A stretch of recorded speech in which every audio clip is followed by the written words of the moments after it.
I am talking to you. Here I am.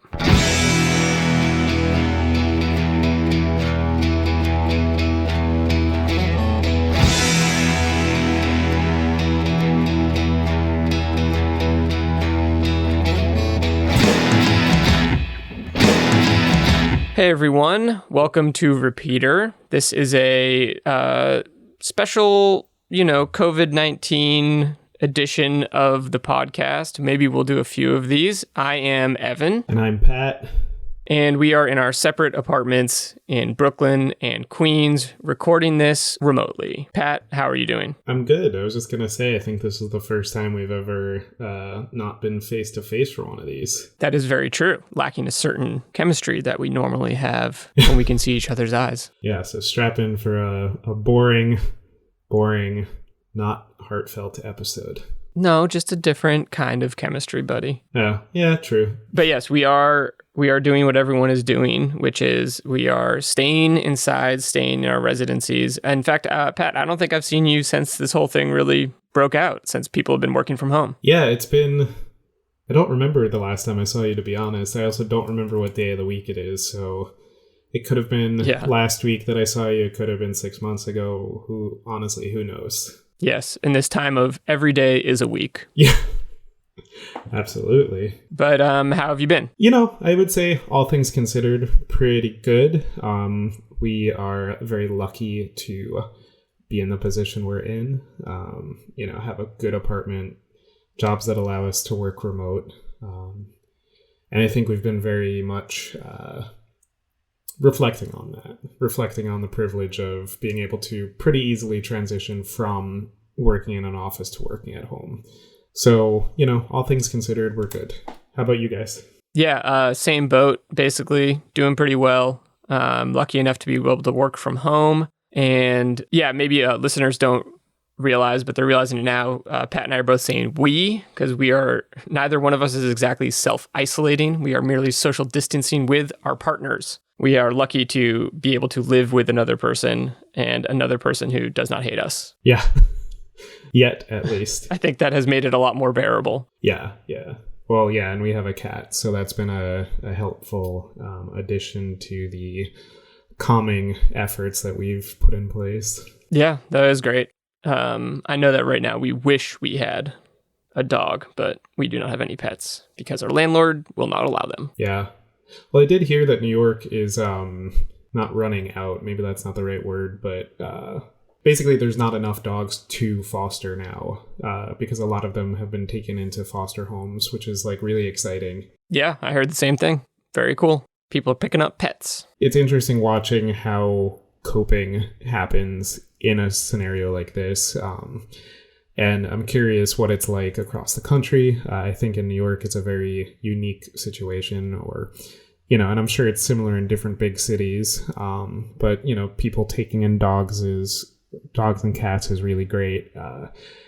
The sort of upswing of video chats, honestly, even upswing of pandemic podcasts. I think it's really putting people into a perspective of understanding how to connect or what they need to take care of themselves. So it's been really interesting to watch that evolve. Yeah, for sure.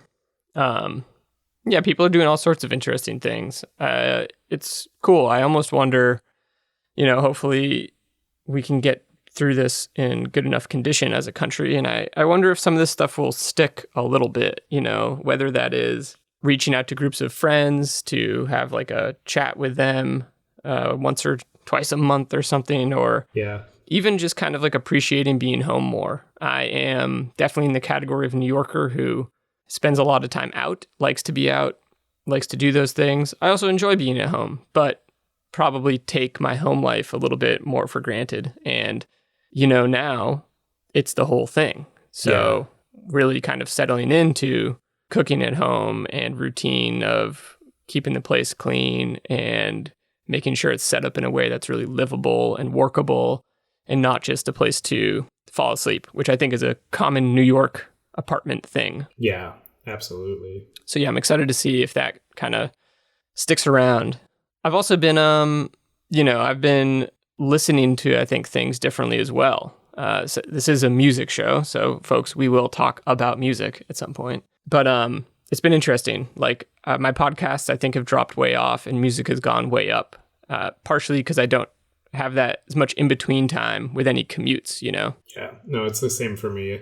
Like commuting was my primary reading and podcast time, and now my commute is about 5 feet to a desk, so not much podcast time in there. Yeah, that is tricky. So, you know, good for us and everyone else who's making more podcasts than ever before with no time for people to listen to them.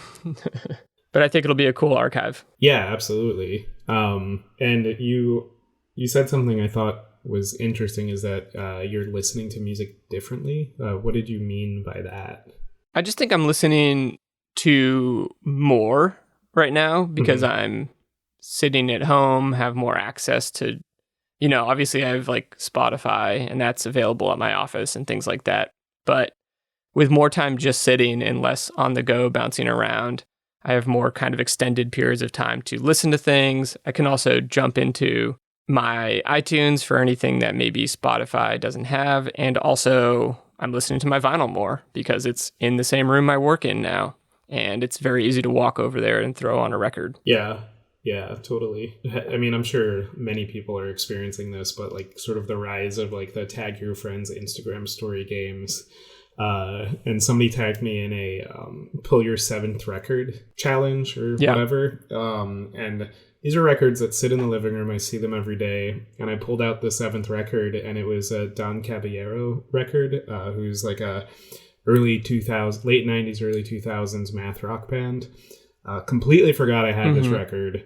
And it kind of like set off this whole like nostalgia of like, oh yeah, let me go back and listen to all of that. Oh yeah. Which, you know, it was mostly provided by Spotify, but that was like a cool little treat for somebody else to remind me like, hey, you have this thing already. Yeah. Yeah, I had a deep nostalgia dive on Thursday and Friday. For some reason, I thought it would be fun to ask Twitter what the best Blink-182 song was. Oh, yeah. And so people started replying and throwing their choices into the mix. And then as I was kind of like evaluating people's choices and thinking, or like listening to them again, I realized that I sort of had to have a pick as well. Like I sort of needed to have a choice.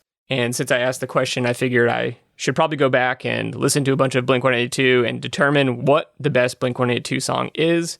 So that was fun.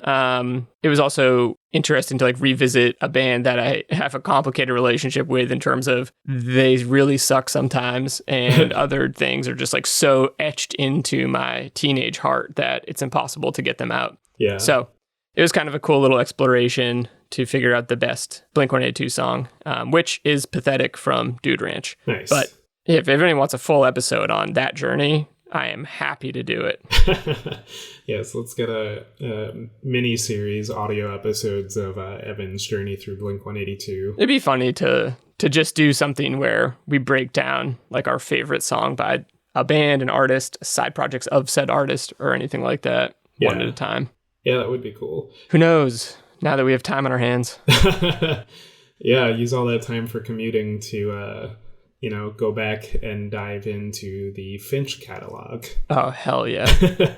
They dropped off hard, man. They dropped off real hard. It's actually the first show I ever went to, or like the first like cool like punk show I ever went to was Finch and Snapcase. I was supposed to see Catch-22 the night before, but this kid's dad, who was going to drive us, bailed last minute and was like, I can't go tonight, but I'll take you to the show tomorrow. It was a weird night. Yeah. Yeah, I saw Finch a couple times. They were very bad live. They couldn't really play what they were supposed to play. Oh, well. Speaking of nostalgia, did you see that best, like, top 100 emo songs of all time list? No, I did not. Oh my goodness. Talking about, like, dredging up things I haven't thought about since college. Vulture put out a list of their 100 greatest emo songs.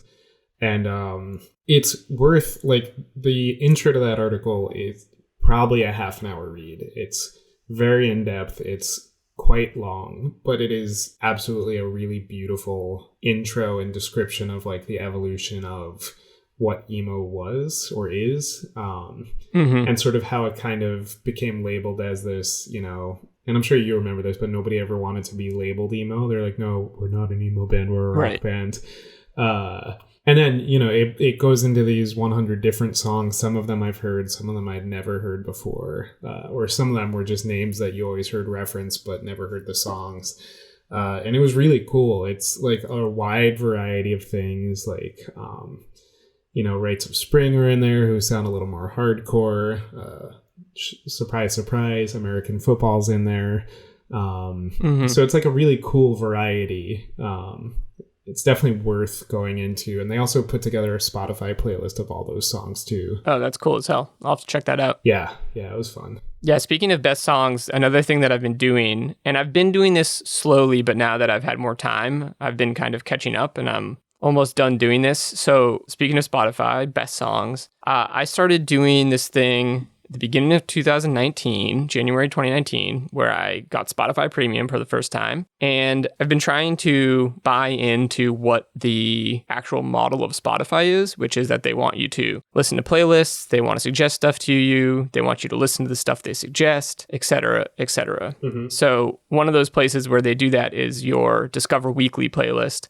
So I've been trying for the whole year, tried to do a good job of listening to my Discover Weekly playlist and saving the songs I liked from that into monthly playlists. And so what I've been doing now is going back through all 12 months from 2019 and saving everything to a top Spotify of 2019 playlist. Mm-hmm. And that's been interesting because it's sort of been like going back through this musical journey of 2019. And yeah, it's interesting. Some of the styles have like shifted a little bit as it's gone on. I definitely was either better at listening in the second half of the year, or they were better at giving me songs I liked in the second half of the year, because the monthly count of songs has gone like steadily up over the course of the year, like how many that I would save in a given month. Yeah. Or a given week, rather. That's interesting. Yeah, I'm sure that like you, by like leaning into the algorithm, you were basically just helping train their model for you.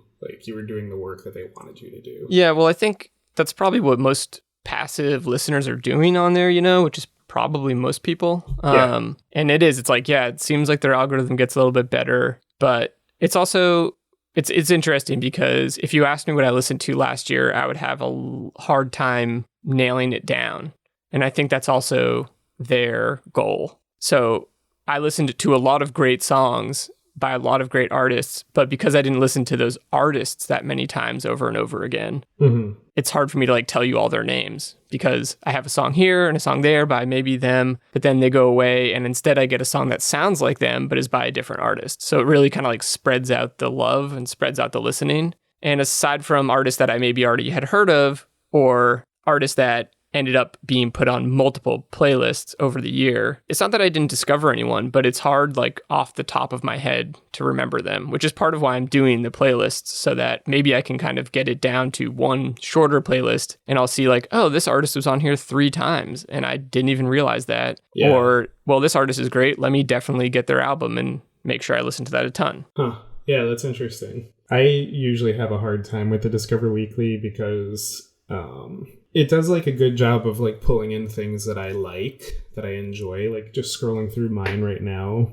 there's like Mount Erie and Snowing and Parquet Courts, and Jets to Brazil and Turnstile and Dillinger 4. So like things I've either listened to or would enjoy listening to.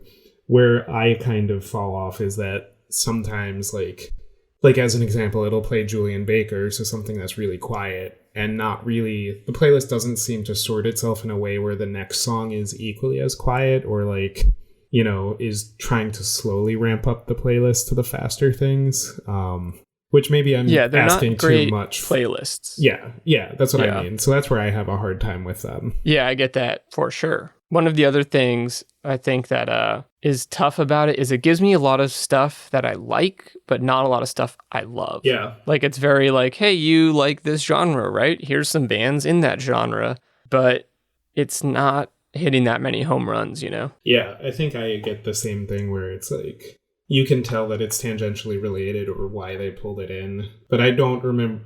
Usually when I'm listening to it, like I'll have it playing through a smart speaker, and I feel like it's only a handful of times that I like stop to ask what the song that is currently playing is. So yeah, I would agree with that.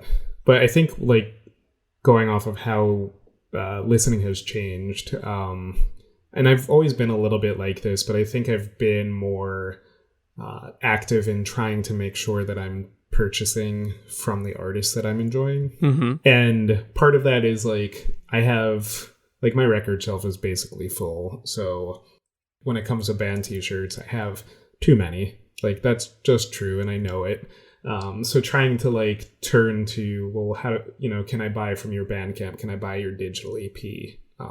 And that's been interesting because a lot of the time there it's sometimes I'll go through and just buy an artist's entire catalog, which, can be like 3 digital EPs. And for the bands I've been buying from, it's usually like pay what you want, which is very helpful. Yeah, that's great. Yeah, I've never been great at like playlists. And I think like over the past couple of weeks, especially working from home all the time, that's something I'm slowly getting back into, is like creating a library of things and not just relying on Spotify to be where I'm doing all of my listening. Yeah, I mean, I think that's awesome. It's tricky, today's landscape is so different. I think people have really gotten away from that, and to some degree it's sort of like the inevitable march forward of digital music, but in other ways, yeah, it's nice to curate your own stuff, and that definitely is not going to be going away either. Yeah, and it's nice to like be able to say that you own something. Like with Spotify Premium, it's nice that you can download a playlist and like listen to something before you buy it. But what was it? I think it was last Friday, Bandcamp waived all of their revenue shares that they when you purchase. So I went in and I bought a lot of music last week.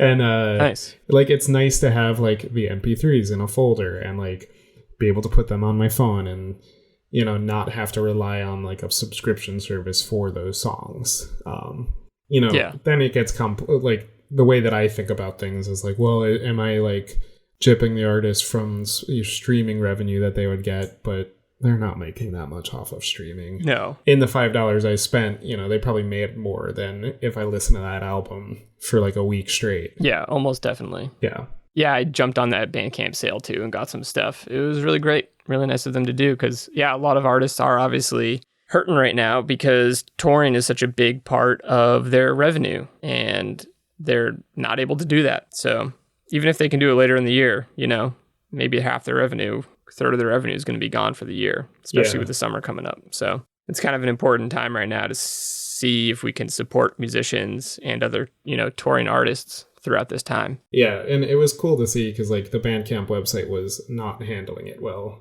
which was... No, yeah. It was like super slow, and I think you were saying things were disappearing from your cart. Oh yeah, it was brutal. But it worked eventually. Yeah. Enough for me to... I just did a count. I think I ended up buying like 24 albums, nice. EPs and things. But, oh no, that's my most played. Let's see.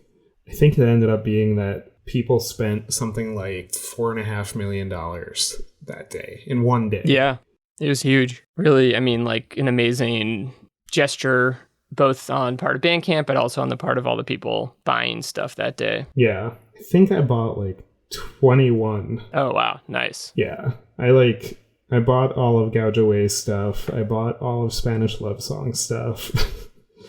Nice. Yeah. Things I've been meaning to buy for a while. Oh, yeah. I have some friends in Boston who released an album that week. The band is called The Furniture. They're a rock band. They're pretty cool. So I bought their stuff. I bought our buddy Boy Brooks's whole catalog, who we've had on the show before, Brooks Allison. He did our last live show, I think. Yeah, and I heard he had the Song of the Year for 2019. So that's he had crazy that we had 2019 Song of the Year on the show. Yes. That is Brooks. And what did I get? Sampa the Great, who's a fantastic artist out of Australia. I got her latest album, and I also got the latest album from Sudan Archives, who is out of LA, I think. Nice. She's very cool. And then I got something else. I can't remember what it was though. Yeah, I'm like scrolling through mine and I'm not even sure which one to be like, everybody listen to this. But if you go to Bandcamp, I think it's just bandcamp.com/Pat Cartelli. I mean, I think there's probably something for everybody in my list. Because my wish list is like 500 albums long, and it's like a weird combination of like jazz and funk. Yeah. I don't know. Just promote my Bandcamp profile so I can get more followers. Check out Pat's Bandcamp profile. Check out my Bandcamp profile. There's good shit in there. You know, we're both avid Bandcamp users. Yeah. I also actually picked up the album from Erica Fries. I don't know how to say her last name. Okay. I'm sorry. Erica plays guitar in Reviver. Oh, yeah. And they've been... I think they work for Specialist Subject Records, who's a label in Bristol in the UK. And they've been doing cool like Instagram live streams of, you know, like getting who's played on there? Well, Erica played on there. I think Jeff did a couple of songs on Jeff Rosenstock did a couple of songs on there. Mm-hmm. But I had never heard Erica's solo stuff, and it's like really cool acoustic singer-songwriter-y kind of things. Oh, nice. Yeah, it's really fun. I would check that out. Yeah, that sounds like a good one. I've heard a lot of good stuff lately, and no big recommendations. I think I'm kind of holding on to some stuff for once I finish that best of 2019 playlist. You know, at some point. It should happen relatively soon given the pace of work. Yeah. But on vinyl, it's been cool because I have similarly been like finding records I sort of forgot about that I had. Like just today I was listening to Janet Jackson's Control, which I totally forgot that I owned. And that was a very cool thing to find and listen to today. But like a decent amount of R&B and soul in there. And so that's been kind of like nice. Sort of good any time of day music. Yeah, I was telling you, or I guess this was Twitter, but in a way I was telling you, I was thinking about reorganizing my record shelf because in staring at it, I realized that most of the records that I have are not like party friendly or like when people are over friendly. So I'm trying to I need to go through and just sort of rearrange some of the shelves so that like the top shelf can be like the calm indie rock or jazz and whatever, and then take like the math rock or the one or two heavy metal albums I have and keep those at the bottom so that when we're allowed to leave the apartment or I'm alone in the apartment, I can throw those on and not like assault anybody's ears. Yeah, no, I like that notion of organizing. I think I'm very indecisive about organizing records as well, because in my mind it's like I kind of want it to go by genre. I kind of just want it to be alphabetical. I really don't know. Yeah, that's why I just tried to do like by mood, like what's going to be safe, like for everybody else who was not privy to this conversation. I have mine. It's one of those IKEA Kallax shelves, and the top shelf is like, a safe bet for anybody that comes over. The middle one gets a little more like, I don't want to call it adventurous, but like that's one that I have like the mountain goats on. Like, not everybody's going to be cool with tape hum coming from a vinyl record. And then the bottom shelf is like when I saw Godspeed a couple years ago, the act that opened, it was like a baritone guitar through like 20 guitar pedals and a baritone saxophone. And all I could describe it sounded like huge industrial freighter ships in the night. Yeah. Like, I don't know. I have no idea if I like this record, but I thought it was interesting enough to at least purchase. That's on the bottom shelf. That makes sense. I get that. Well, yeah, so I guess that's what we've been doing lately. The other thing is, aside from releasing a couple of live shows, we haven't put out many podcasts lately. And so let's, catch some people up if they're curious about what we've been up to in our lives. Pat, what have you been doing for the last, 10 months? Yeah, I think for both of us, not to entirely speak for you, but I think, lives changed a bit and things got a little busy. Yeah. I was between work for a little bit, which was, Same. not fun, but we made it through it. I got a job that I'm very happy with. I'm working for a company called Gympass, so I'm designing an app to get people fit and out to the gym, but not out to the gym. Not out to the gym right now. Please stay at home and be safe. Stay home. But yeah, that kind of took over in kind of crazy ways. It's great. I love it. The company is based in Brazil, which is really cool. Oh, yeah. So I was able to go down to Sao Paulo in December of 2019. I was down there for 2 weeks, which was kind of crazy. Like, even, that feeling like when you're traveling the next day and you're like, well, tomorrow I'm going to be in California. Yeah. It was very hard for me to contemplate, next week I'm going to be in Brazil. Because it was right after Thanksgiving, right before Christmas. It's a weird time to do a huge trip like that. But it was really cool. And I was down there for 2 weeks, which, talking about privilege, it was a really intense self-reflection period of understanding what was able to get me there and what it meant for me to be there. I can't speak to the politics of Brazil, but I would say there's very similar things happening there at maybe bigger scales. So that was really interesting and kind of eye-opening to be able to witness. But everybody there was so lovely. I ate so much, and everybody just wanted to show me around, which was cool. But I was texting you from a show that I went to. One of my coworkers had suggested. She sent me this like Facebook screenshot, and the whole gig poster was in Portuguese, and I was like, I don't know what any of this says. So I tried to translate some of it, and I saw that it said shoegaze, and I was like, oh, cool, that could be kind of fun. And one of the bands was described, like the one that Google Translate did the best with, described them as shoegaze meets thrash. And I was like, okay, you're speaking my language now. Like, that's such a cool combination. So, and that coworker ended up, not being able to make it, which was fine. I was like, I've gotten to shows alone. This will be fine. The only difference is nobody speaks English. That'll be fine. And so I took a cab over, and it's this place called Heavy House. They do like a lot of DJ nights, a lot of like electronic music. But like walking up to it, even like the bouncer was like, we're not doing there's no DJs tonight. And I was like, no, that's fine. I'm here for the bands. It was cool. Like, I walked in, and it was one of those, it could have been in Brooklyn, like you walk in, the walls are covered in graffiti and whatever, and stuff's just kind of shoved into a corner. And it was so much fun. I saw 3 bands, which, if you all are listening, I apologize for how I'm about to butcher your names.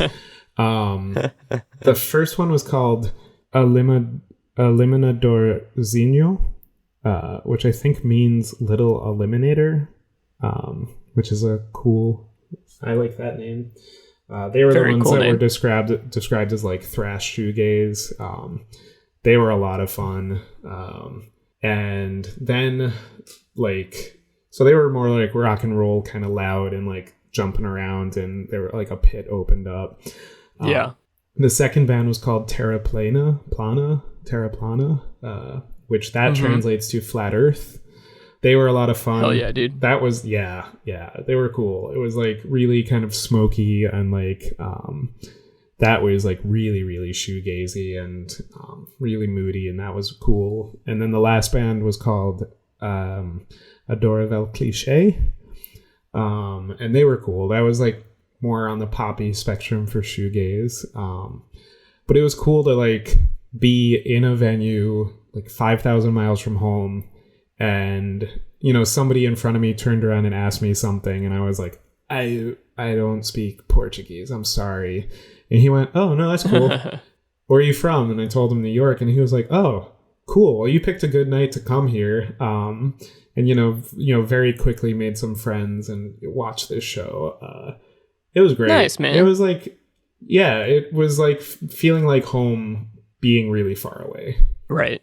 That's such a good feeling. Yeah, it was great.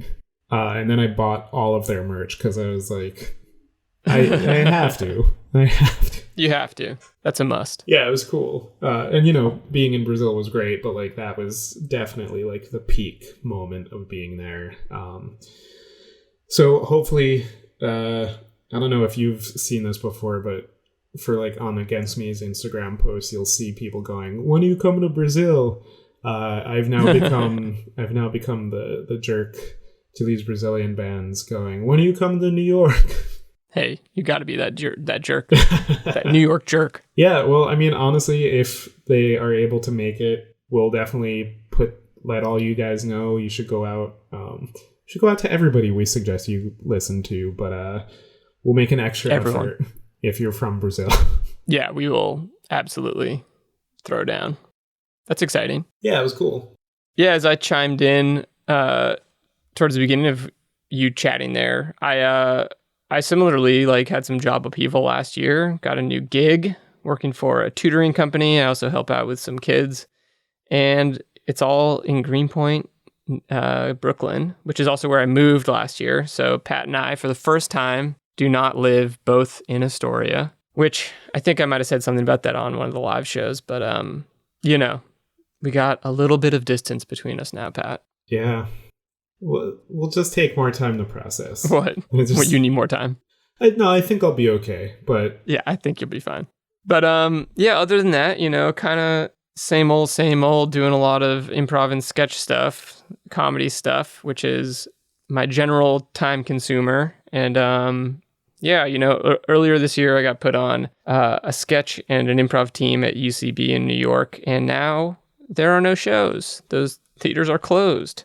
So that kind of was exciting and is now a little bit of a bummer. Yeah. So, looking for other creative outlets, which is always fun. And went to a bunch of shows probably over the last year.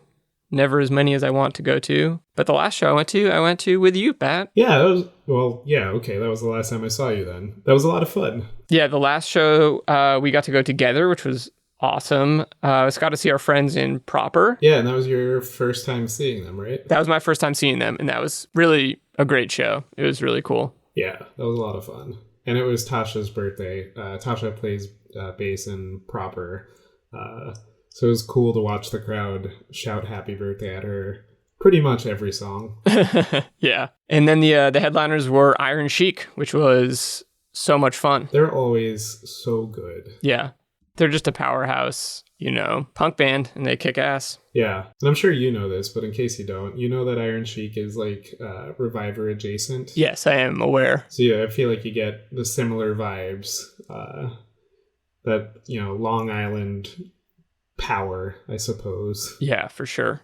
So, that's kind of like what we've been up to. And now we're piloting this new phase, I think, of Repeater. Maybe we'll see if we can get some guests on somehow. Maybe we'll see if we want to structure some cool episodes. Maybe we'll do some dives into some music that we've been digging. Any other bright ideas, Pat? Let's see. We could remote interview people. We should do one of those viral videos where you play one guitar, I play a different one, and then we layer it so it's 8 different videos of just the two of us, and we can do cool song covers like that. That's my only idea because it's my best idea. Yeah, we will become viral like TikTok, Instagram stars by the next time you hear from us. I hope so. God, I hope so. I have been playing a little bit more music now that I've got downtime, Pat. I don't know about you, but that has been something that has been filling time. I have been. I signed up for Fender Play to try to convince myself to do lessons and actually take a structured approach, which I have not used yet, even though I signed up for it 2 weeks ago. But I did start learning some Tom Petty, so that's been fun. Nice. Have you been learning anything in particular? In particular, I've been trying to learn, well, on guitar it's very easy, but trying to like learn, the lyrics and singing Harvest Moon, great Neil Young song. I realized that I remembered At Your Funeral by Saves the Day, so Nice. I'm playing that a little bit. And trying to think what else. Just kind of like picking stuff up here and there. I'm also finally working through a book that my brother got me several years ago that's like a finger picking blues book. So I'm just very early on in trying to learn how to finger pick blues. So Nice. I have a book here that's for hybrid picking, which is where you hold a pick between your thumb and forefinger, and then your remaining three fingers you finger pick with. Yeah. It's not easy. Doesn't sound easy. But I can see how it would be helpful. Yeah. We'll try to do some more of these. We'll try to incorporate anything people want to hear about that's going on, Send us ideas. We are at Repeater Show on Instagram and Twitter. That's the best way probably to get in touch with us. You can also email if that's more your thing. hello@repeater.show. Anything else, Pat? No, I mean, stay inside, stay safe. And I think just in the context of the world we're living in right now, and if you listen to this in the future when this is all over, I think it's a good thing to just say, stay in touch with your friends, check in on people. I know for me that music is a very important thing to have around, and it's very comforting. But also friendships are good to maintain. So just reach out to people. Absolutely. Reach out to people. Help each other get through this. And if you can, help support artists. They're having a tough time right now. And one of the best things you can do is buy their music. So please do that. Yeah, a really easy way I would suggest is so something, maybe you saw it, Evan, but when I first started working from home, I started a thread on Twitter of what I've been listening to during the quarantine. And so I just do a tweet of the artist, the album art, and their Bandcamp link if it's available on Bandcamp. It's very easy to just do the share from Spotify. It's also very easy to look up the artist name and then add Bandcamp at the end. Usually you'll be able to find their Bandcamp or, the label that they're on. If you can get people to buy through Bandcamp, I think that's a really helpful thing to do because they'll make a little bit more money than they would. Not a little bit. They'll make a lot more money than they would if you just stream it. So that's what I would suggest. Yeah. And if you're listening to anything, share it with the people that follow you. Share it with us. We're always interested in finding new stuff and finding out what people are listening to. So I think, Pat, what you're doing there by having that like cool thread of good songs, everybody should do that. I think that's cool as hell. Yeah, word of mouth is really valuable as well. Yeah, I will say that in my 2019 Spotify algorithm following world, still the best albums that probably stuck with me that during that year were just recommended to me by friends. Yeah. It's hard to beat. Yeah, take that, computers. Suck it, computers. Okay, I think that about does it for today. It's a good ending everybody, thanks for joining us, everybody. Stay safe. We'll see you next time. Bye-bye. Repeater is hosted by Evan Ford Barden and Patrick Cartelli. Visit us online at repeater.show for live dates, hot music tips, and show archives. Theme music by the Sun Lions. Everything else by Love Nest Productions. Welcome to Repeater.